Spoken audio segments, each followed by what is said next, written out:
السلام عليكم ورحمة الله وبركاته. الحمد لله.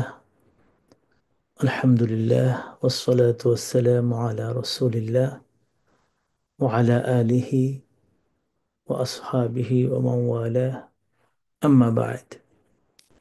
সম্মানিত ভাই বোনেরা, যারা কাছ থেকে দূর থেকে পৃথিবীর বিভিন্ন জায়গা থেকে আমাদের এই প্রোগ্রামটা নানান মিডিয়ার মাধ্যমে দেখছেন, আল্লাহর কাছে দোয়া করি যে আমাদের এই দেওয়া সময়টুকুকে আল্লাহ কবুল করুন এবং রমাদানের এই সুন্দর সময়ে এই সমস্ত আয়াতগুলো নিয়ে যখন আমরা আলোচনা করছি, প্রত্যেকটা সওয়াব যেন আল্লাহ দ্বিগুণ, 10 গুণ, 70 গুণ, 700 গুণ পর্যন্ত বাড়িয়ে দেন ইনশাআল্লাহ।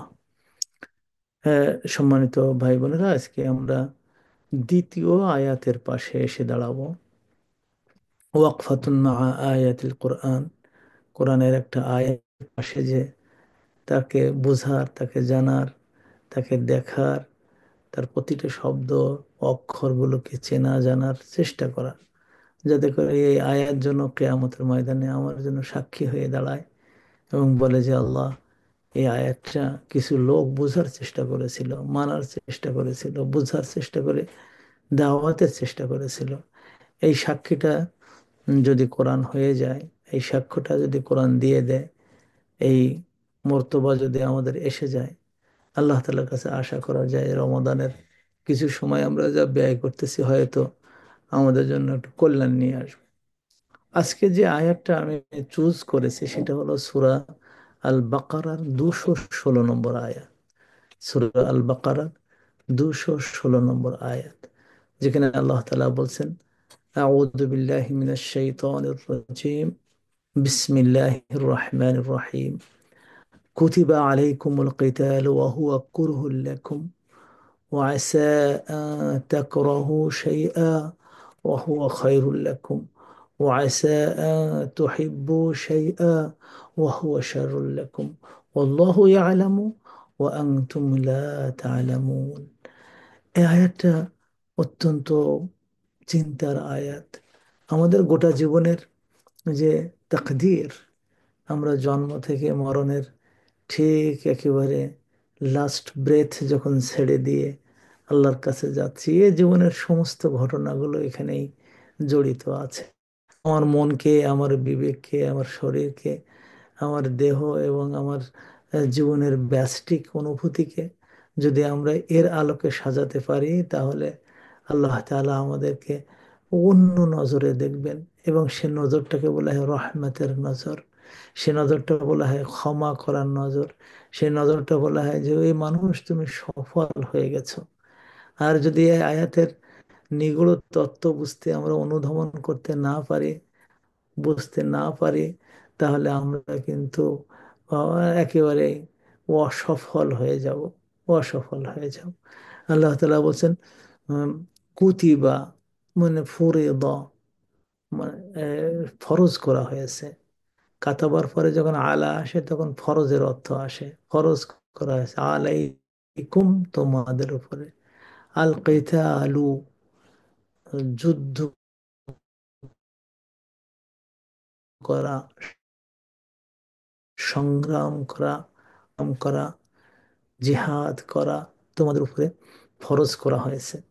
ওয়াহুয়া কুরহুল লাকুম, এবং এটাকে করা হয়েছে তোমাদের জন্য কঠিন, তোমাদের জন্য কঠিন, অথবা তোমাদের কাছে অপছন্দনীয়, অথবা তোমাদের জন্য একটা চাপ। হ্যাঁ, এই অনুবাদ করা যায়। অথবা যদি কেউ এরকম ভাবে যে কুতিবা আলাইকুমুল কিতাল, তোমাদের উপরে সশস্ত্র সংগ্রাম মানে লিখে দেওয়া হয়েছে, ফরজ করা হয়েছে। ওয়াহুয়া কুরহুন লাকুম, যদিও এটা তোমাদের জন্য খুবই কষ্টের। তখন ওয়াওটা হালিয়া বলা হয় এবং এই হালিয়াকে লাজিমা বলা হয়। সব হালিয়া না, সব হালের কিছু কিছু হাল আছে হাল লাজিমা, মানে হলো আগের যে কথা সেই কথার আহ, সম্মতি দেওয়ার জন্য একটা হাল আসে। তার অবস্থাটা হলো এই যে তোমরা এটাকে, তোমরা এই কঠিন পেয়েছো, তোমরা তোমাদের জন্য ঝামেলা পেয়েছো, কিন্তু তার সাথে একটা কঠিনও পেয়েছে। এরকম একটা হাল মুলসিমা লাজিমা। এরপরে আল্লাহ তাআলা বলছেন ওয়াসা, অচিরেই, আহ, অচিরেই, সম্ভাবনা, আশা ইত্যাদি অর্থ দান করে। কিন্তু যখন আল্লাহ তাআলা তার তাকদীরের সাথে কোনো আশা শব্দ ব্যবহার করেন, আল্লাহ তাআলা তার নিজের সাথে আসা রব্বুকুম আন ইয়াগফিরা লাকুম, এরকম আশার সাথে তা আমাদের আল্লাহ তাআলার সম্পর্কের মধ্যে নিয়ে আসেন, তখন এর অর্থ ওয়াজিবুন, আশা করা না, সম্ভাবনা না, বরং এটাই বাস্তব, এটাই হবেই হবে। আশা আন তাকরাহু শাইআন, যে তোমাদের মানে অপছন্দ হচ্ছে কোনো জিনিস, ওয়াহুয়া খায়রুল লাকুম, এবং তার অবস্থা হয়, এই হাল অবস্থা হয় এরকম যে সেইটা তোমাদের কাছে হ্যাঁ, কল্যাণকর হিসেবে দেখা দেয়। ওর অবস্থা হয় এই যে এটা তোমাদের জন্য কল্যাণকর হয়। ও আসা আন তুহিব্বু শাইআন, আর এমন হয়ে থাকে, এর অবধারিত হয় এমন যে তোমরা ভালোবেসে ফেলেছো কোনো জিনিস, তোমরা আশা করতেছো কোনো জিনিস, তোমাদের জীবনের জন্য মটো তৈরি করেছো কিছু জিনিস, ওয়াহুয়া শাররুল লাকুম, কিন্তু ওইটা তোমাদের জন্য অকল্যাণকর, এটা তোমাদের জন্য অকল্যাণকর। আল্লাহু ইয়ালামু, আর যে তোমরা কল্যাণ অকল্যাণের ভারটা তোমরা নিজেরা হাতে নিয়ে নাও, এই ক্ষেত্রে তোমরা মনে করো ওইটাই আমার চাই, ওইটা আমার হোক, এমএ পাসটা হয়ে যাক, ওই জবটা আমার হোক, হ্যাঁ, এই মেয়েটা আমি বিয়ে করি, ওই ছেলেটা আমার বিয়ে, আমার স্বামী হোক, ইত্যাদি ইত্যাদি। আল্লাহ তাআলা বলছেন আল্লাহু ইয়ালামু, তিনিই জানেন, তিনিই জানেন। ওয়া আনতুম লা তা'লামুন, এবং তোমরা কিন্তু জানো না, তোমরা কিন্তু জানো না। তাহলে আল্লাহ তাআলা আমাদের গোটা সৃষ্টির প্রথম থেকে, আমি যেদিন থেকে জন্মগ্রহণ করেছি সেদিন থেকে শুরু করে নিয়ে একেবারে মরণের আগ পর্যন্ত আমার জীবনে যতগুলো পট পরিবর্তন হবে, বাঁক পরিবর্তন হবে, আমার জীবনের যতগুলো আশা নিরাশা আসবে, আমার জীবনে যত প্রাপ্তি অপ্রাপ্তি আসবে, আমার জীবনে যতগুলো সফলতা ব্যর্থতা আসবে, সব কিছু যোগ করে দেওয়া হয়েছে এখানে। একজন মানুষের মুখে হাসি থাকে তখন যখন এই আয়াতের প্রতি বিশ্বাস থাকে। একজন মানুষ যখন মরে যাচ্ছে তখনও তার মুখে শাহাদাতের হাসি। এটা কারণটা কি? কারণ সে এইটাতে বিশ্বাস করে। একজন মানুষ সমস্ত সম্পদ হারিয়ে গেছে, তারপরে বলছে আলহামদুলিল্লাহ আলা কুল্লি হাল, কখন? যখন এই আয়াতের প্রতি বিশ্বাস আসতে পারে। একজনের কি সুন্দর জব ছিল, একেবারে নতুন গভর্নমেন্ট এসে গেছে, জবটা কেড়ে নিয়েছে, এখন হাই হাই করে বেড়াচ্ছে, না, এই আয়াতের উপর বিশ্বাস আসলে অন্যরকম চিন্তা ভাবনা আসবে। একজন মানুষের কি লাভ আর লাভ, এক বছরে সাংঘাতিক লাভ হয়ে গেল, এবং পরের বছরে যখন তার লাভের জায়গায় লস শুরু হয়ে গেল তখন সাংঘাতিক ভাবে ভেঙে পড়লো। আহ আহ, নামাজ পড়তে ডাকলেন না, ভাই নামাজে আর ডাকিস না কেন? তা আমি সাংঘাতিক ভাবে আমি লোকসানে পড়ে গেছি, আর আমার দ্বারা কোনো কাজ হবে না গো ভাই। হ্যাঁ, আমাকে একটা সোনালী ভোরের স্বপ্ন দেখায়, অনেক রাত নিশিম আধার, এই আধারের পরে যে আবার প্রত্যুষ আসে, একটা সুন্দর শুভ্র সকাল উপহার দিতে পারে, এই আয়াত আমাদের বলে দেয়। মারাত্মক রোগ, রোগের থেকে আমি বাঁচার কোনো উপায় পাচ্ছি না, আমার মরণ প্রত্যেকটা মুহূর্তে আমার গলার কাছে এসে, একেবারে কণ্ঠনালীর কাছে ওখানে এসে মরণ বলতেছে বেরিয়ে, বেরিয়ে আসা আত্মা। তখনও আমি বলতেছি আল্লাহ তুমি যেটা পছন্দ করেছো সেইটা হবে, আমি ছটফট করছি না, আমার মধ্যে ছটফটানি নাই, আমি আল্লাহ তাআলার উপরে আস্থা স্থাপন করেছি, তখন এই আয়াতের প্রতি বিশ্বাস আসবে। এই জন্য এই আয়াতটা খুবই গুরুত্বপূর্ণ। সূরা বাকারার এই আয়াতটা কখন নাজিল হয়, এটা নিয়ে আমাদের উস্তাদদের উস্তাদ আহ, ইবনে আশুর, তাহের ইবনে আশুর তাহরির তানবীরের মধ্যে বলেছেন যে এই আয়াত এবং তার পরের আয়াতগুলো দেখলে বোঝা যায় যে এটা আর হুদাইবিয়ার সন্ধির সময় নাযিল হয়। হুদাইবিয়ার সন্ধির সময় এই ওখানে কতগুলো ঘটনা ঘটছে একসাথে, একটার পরে একটা, এবং মুসলমানরা মনে করেছে সবটাই ক্ষতিকর, সবটাই ক্ষতিকর। এক নম্বর হলো যে আল্লাহ রসুলের এত সুন্দর উট ছিল যার সাথে আরব বিশ্বের কেউ এই উটের সাথে দৌড়িয়ে পারতো না, কিন্তু ওই উট হুদাইবিয়া ওখানে যে বসে গেল আর সামনে যায় না। এতবার এ করা হচ্ছে, গুতানো হচ্ছে, হাট বলা হচ্ছে, আল্লাহ রসুল কথা বললে তো কোনো সময় এই উট কথা শুনবে না এরকম হয়নি, কিন্তু ওই দিন ঘটলো যে উট আর চলে না। আল্লাহ রসুল বললেন যে হাবাসাহু হাবাসাহা আল্লাযী হাবাসা আসহাবাল ফিল, যে মানে আব্রাহাকে যে আল্লাহ তাআলা আহ, আটকাই দিয়েছিলেন ওই ওই পাশে, কাবাগরের ওই পাশে, মিনার কাছে, ওয়াদিয়ে মুহাস্সারে আমাকে আটকাই দিয়েছে হুদাইবিয়ার এখানে, তোমরা আর বেশি এ করো না। উনি হাসতেছেন, সৌম্য শান্ত, সুন্দর চেহারা, লোকেরা তো ভয় পাচ্ছে, উনি কোনো ভয় পাচ্ছেন না। উনি উমরায় আসছেন, ওনাকে বলা হচ্ছে উমরা যেতে পারবো না, আরো আর একটা কষ্ট।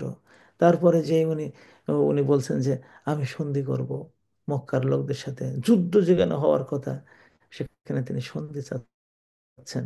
হ্যাঁ, এরপরে যে এক পর্যায়ে শোনা গেল যে এই, উসমান রাদিয়াল্লাহ তাআলা আনহু একজন দূত হিসেবে গিয়েছিলেন মক্কার লোকদেরকে বোঝানোর জন্য, সেই উসমানকে ওরা হত্যা করেছে শোনা গেল। আল্লাহ রসুল সাল্লাহ সাল্লাম বললেন, দাঁড়িয়ে যাও সবাই, হাতে হাত দাও, বাইয়াত গ্রহণ করো, যুদ্ধ হবে। চিন্তা করেন যে আয়াতটা, কুতিবা আলাইকুমুল কিতাল, সংগ্রাম লিখে দেওয়া হলো তোমাদের উপরে, ফরজ করে দেওয়া, ও আহুয়া কুরহুন লাকুম, এটা তোমাদের জন্য একটা কষ্টের।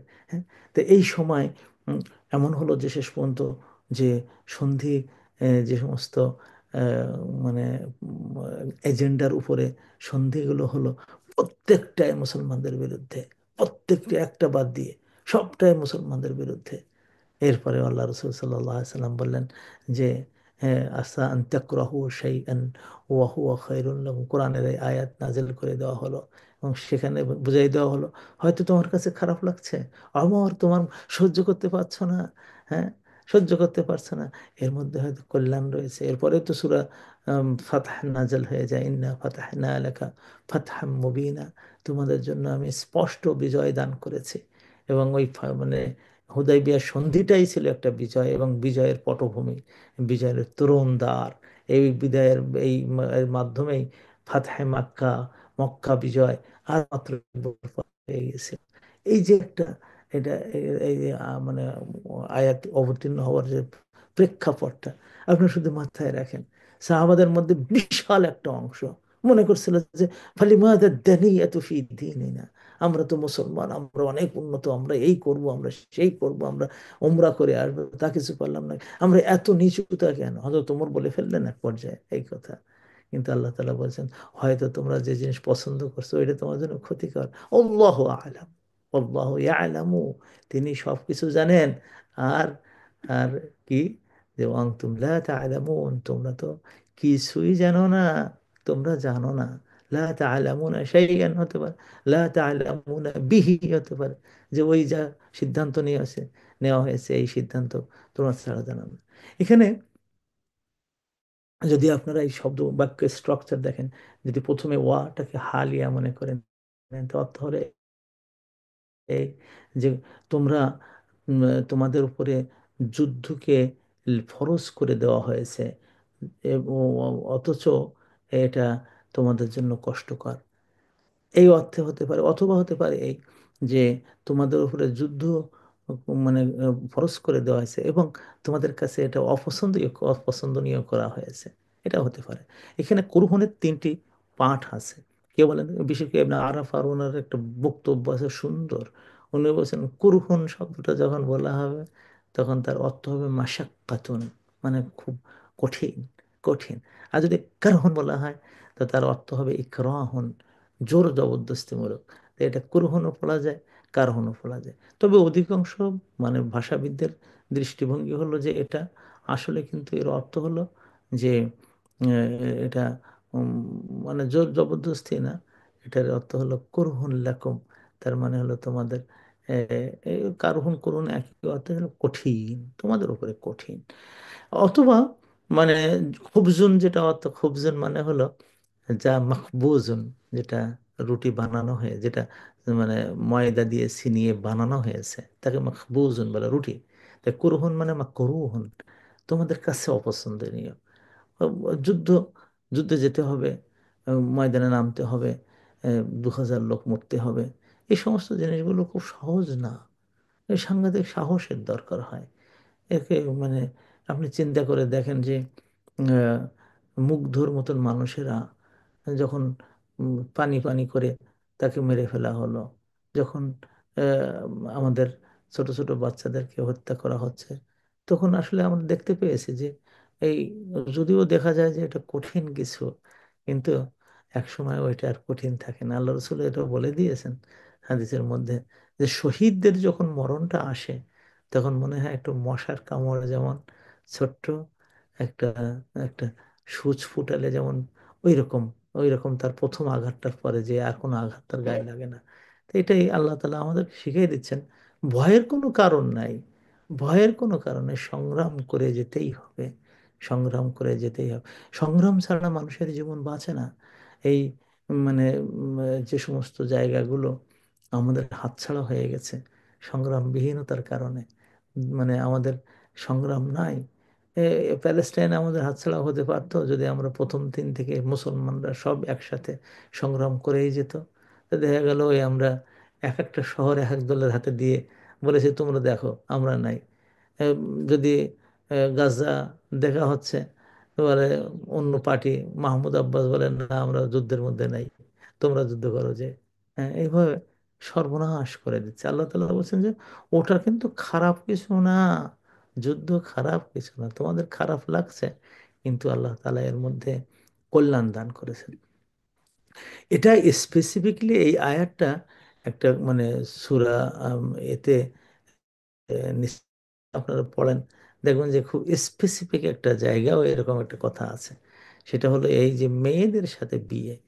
আল্লাহ তাআলা বলছেন যে ইয়া আইয়ুহাল্লাযীনা আমানু লা ইয়াহিল্লু লাকুম আন তারিসুন নিসাআ কারহা। হে মেয়ে মানে পুরুষ জাতি ইমানদারেরা, তোমরা মেয়েদেরকে যেমন ভাবে জমি ঘর বাড়ি এরকম ওয়ারিশি সূত্রে পাওয়া যায়, মেয়েদেরকে ওয়ারিশি সূত্রে নিও না। তোমার বাবা বিয়ে করেছিলেন, তাকে তুমি মা হিসেবে দেখো, তোমার বউ হিসেবে ওয়ারিশি সূত্রে নিবা না।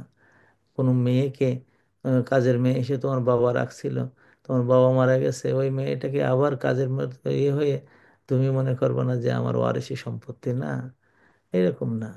ও তারা অপছন্দ করলে সেটাকে জোর করে তাদের ওয়ারিশ তোমরা হবা না। আর ওয়ালা তা'দুলুহুন্না লিতাযহাবু বিবা'দি মা আতাইতুমুহুন্না ইল্লা আন ইয়াতিনা বিফাহিশাতিন মুবাইয়িনা। এবং তোমরা তাদেরকে আটকে রাখবা না এই উদ্দেশ্যে যে তাদেরকে মোহর দিয়েছে সেই মোহরটা জোরমোর করে আদায় করে নেবা, এবং তাদেরকে ঠকিয়ে দিয়ে কিছু ইনকাম হয়ে গেল। হ্যাঁ, তবে যদি তারা নির্লজ্জের কাজ করে, জেনার কাজ করে, তখন সেক্ষেত্রে যে তোমরা তাকে আটকে রাখতে পারো, স্ত্রী হিসেবে রেখে দাও, ছাড়ে দিও না। হ্যাঁ, জেনার কাজ করলেও কি, রেখে দাও তোমাদের মাঝখানে। এরপরে যে আল্লাহ বলছেন ও আশিরুহুন্না বিল মারুফ, মেয়েদের সাথে কিন্তু ভালো ব্যবহারটাই করো, জীবনযাপন করো খুবই সুন্দর ব্যবহারের সাথে। সেখানে যে আল্লাহ তাআলা একটা কথা বলে দিচ্ছেন, পৃথিবীর যাবৎ তাবৎ নারী এবং পুরুষকে, নারী এবং পুরুষকে ফাইন কারিহতুমুহুন্না, যদি তোমরা মেয়েদেরকে কোনো একটা ব্যাপারে অপছন্দ করো, দেখতে হয়তো ভালো না, ব্রেন হয়তো ভালো না, রেজাল্ট হয়তো ভালো না, জব হয়তো ভালো না, বাবারা হয়তো একটু গরিব মানুষ, বিভিন্ন কারণে। আবার নারীকেও ওই একই কথা বলা হচ্ছে পুরুষের ক্ষেত্রে, যে আমার বোনের স্বামী আমারটা তো বুদ্ধিমান না, না, এরকম যে পাশা আন্তাকরাহু সেই মনে রাখো এখানে আল্লাহ তাআলা ফাইন কারিয়ে তুমু বলে তারপর বলতেছেন যে তোমরা যাও অপছন্দ করছো, হ্যাঁ এমন হতে পারে ওয়াজআলাল্লাহু ফীহি খায়রান কাসীরা, আল্লাহ তার মধ্যে অনেক অনেক কল্যাণ রেখে দিয়েছেন, অনেক অনেক কল্যাণ রেখে দিয়েছেন। সুবহানাল্লাহ, সুবহানাল্লাহ। আমি আমার জীবনে এই ক্ষেত্রটায় দেখেছি যে একজন মহিলা, আমার জানা মতে আমাদের এলাকায় খুব সুন্দরী মহিলা ছিলেন। আল্লাহ তাআলা তার বিয়েটা করে দিয়েছেন এমন এক জায়গায়, তো বলতো যে আহ, গর্ব করতো যে চাঁদের কপালে সুন্দরের ভিতরে বান্দর এসেছে, আমাদের বলতো। মানে দেখতে আসলে সুন্দরী ছিল।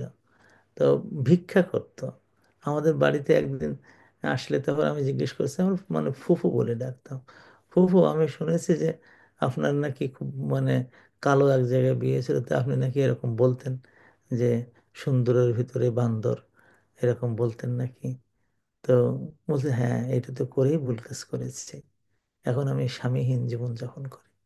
কারণ এই যে অহংকার, অত সুন্দর চেহারা সত্ত্বেও অহংকারকে কেউ বিয়ে করতে, এই অহংকার দিয়ে কি করব, সুন্দর দিয়ে আমি কি মানে খাবো ধোবো নাকি? গ্রামের দিকে, গ্রামে তো সংসার দেখা একটা বড় জিনিস।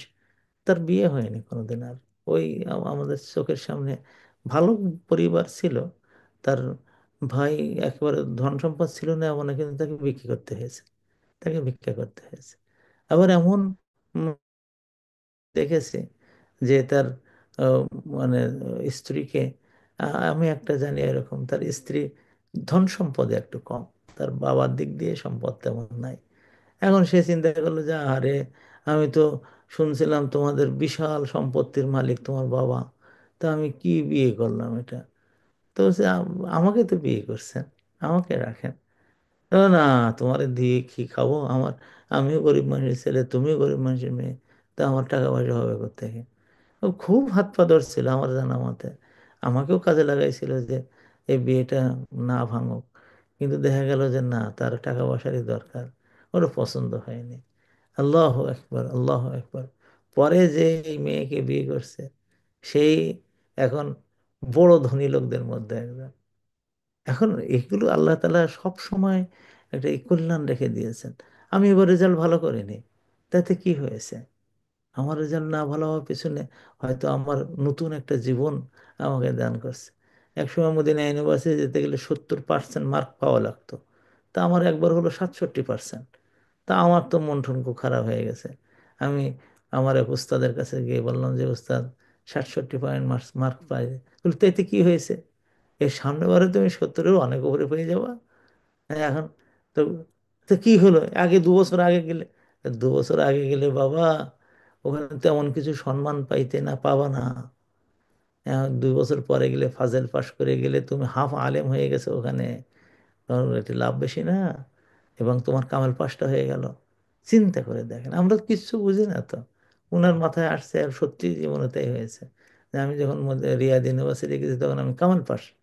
তো এই দিক দিয়ে আমি মানে কোরআন হাদিস জানা একজন আলেম গেছি এক অনার্স পড়ার জন্য, দেখা যেত আমার সাথে কোনো ছাত্ররা পারতো না।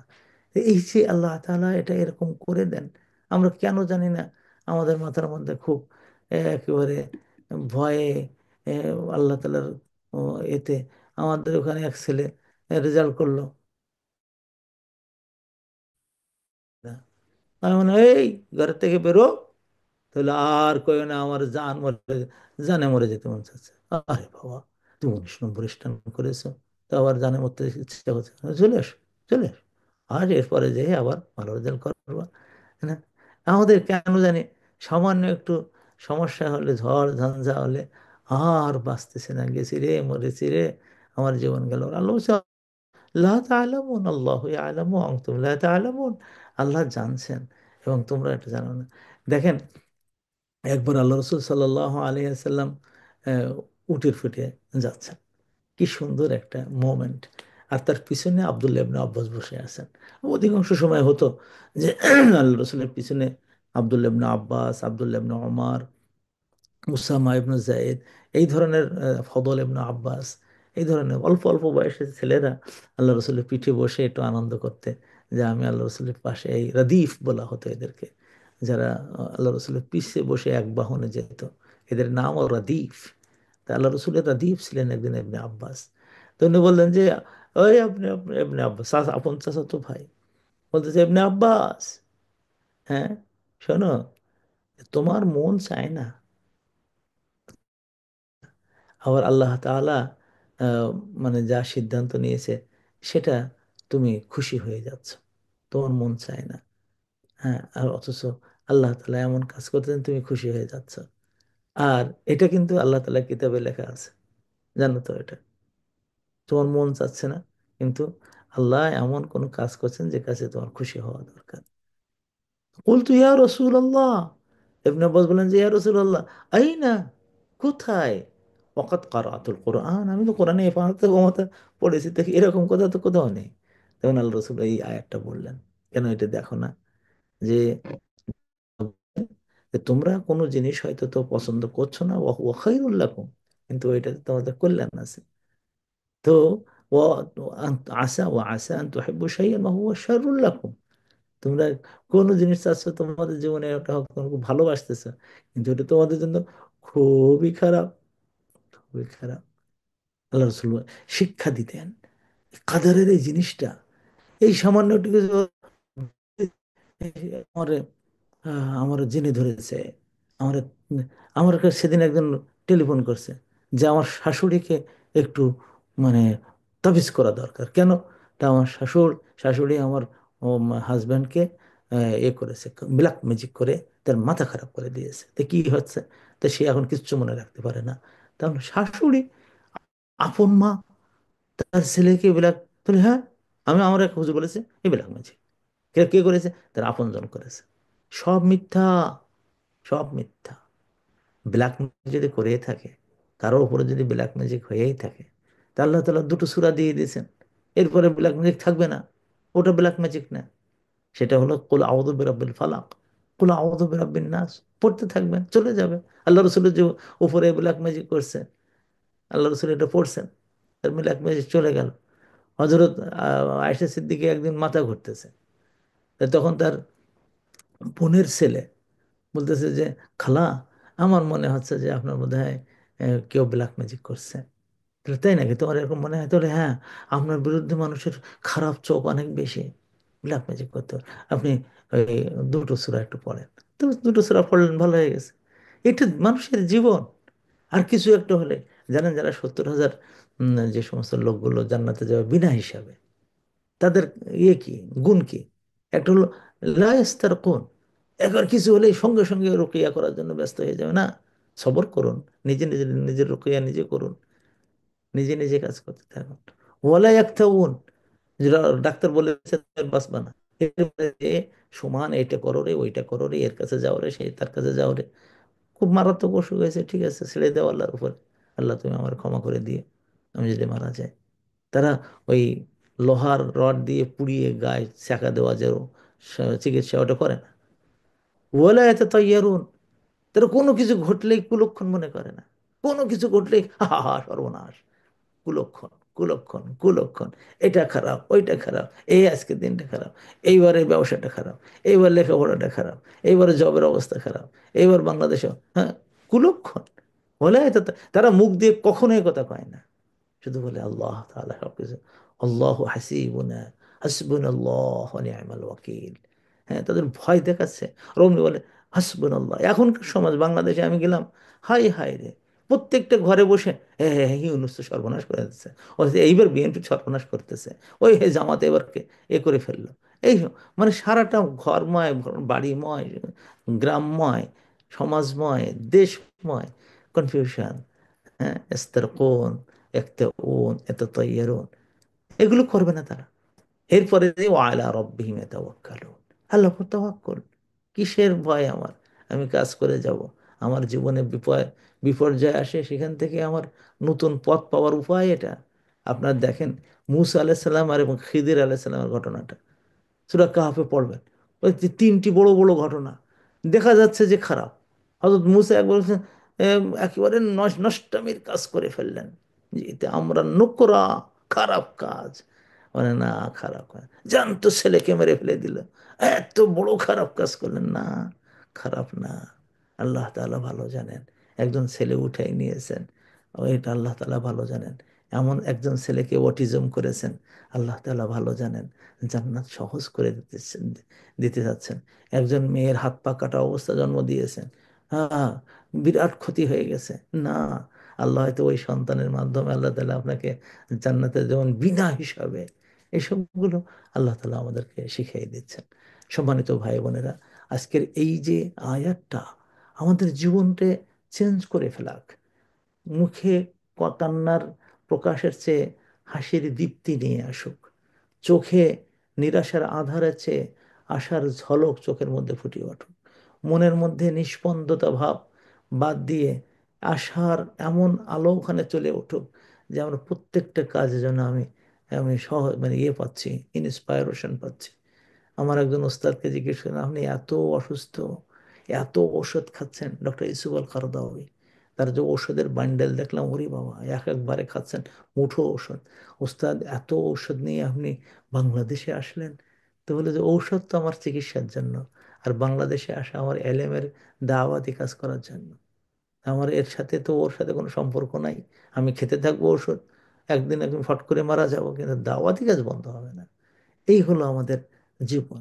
সামান্য একটু অসুখ হয়েছে, বসে বসে নামাজ, কি রে, বসে নামাজ পড়ো, গা কাঁপতেছে, মরে যাচ্ছে, আরে দাঁড়াই যাও, কুমিল্লা ইল্লা কালিলা, দাঁড়িয়ে যাও, পা ফেটে যাক, রক্ত বেরিয়ে যাক, বলো আমি আল্লাহ তাআলার শুকরগুজার বান্দা।